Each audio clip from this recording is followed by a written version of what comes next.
மக்களே, நான் இன்னைக்கு உங்களோட என்ன ஷேர் பண்ண போறேன்னா, எங்களோட சிஸ்டர்ஸ்லாம் வந்திருந்தாங்கன்னு என்னோட மச்சானும், ஸோ அவங்களோடலாம் நாங்க உம்ராவுக்கு போயிருந்தோம். அதை தான் இன்னைக்கு உங்களோட ஷேர் பண்ண போறேன்.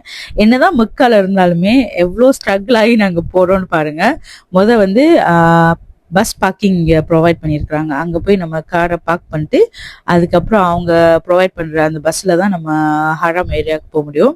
ஹராம் ஏரியாவில் அவங்க போய் விட்டதோட உள்ள தவாஃப் பண்றதுக்கு போனோம். இதான் மாக்கம் இப்ராஹிம்.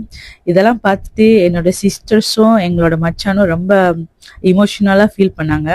மாஷா அல்லாஹ், அதை பார்க்கறதுக்கே எனக்கு ரொம்ப ஒரு மாதிரியா இருந்துச்சு. நாங்க அசருக்கு அப்புறம் போனோம். ஸோ அங்க போற டைம்ல மக்ரிப் வாங்க சொல்லிட்டாங்க. மக்ரிப் தொழுதுட்டு அதுக்கப்புறம் தான் நாங்க தவாஃப் ஆரம்பிச்சோம். பை த டைம் நாங்க தவாஃபை கரெக்டா முடிக்கிறோம், இஷாக்கு வாங்க சொல்லிட்டாங்க.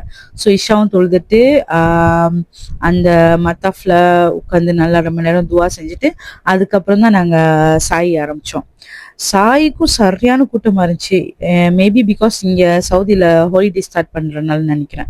பட் அல்ஹம்துலில்லாஹ் அல்லாஹ்வோட உதவியில நல்லபடியா உம்ரா செஞ்சுட்டு நல்லபடியா வீட்டுக்கு வந்தோம். மாஷா அல்லாஹ். இந்த பாக்கியத்தை அல்லாஹ் இந்த வீடியோ பார்க்குற எல்லாத்துக்கும் கொடுக்கணும்னு நான் என் ஃபேமிலி எல்லாரும் துவா செய்றோம்.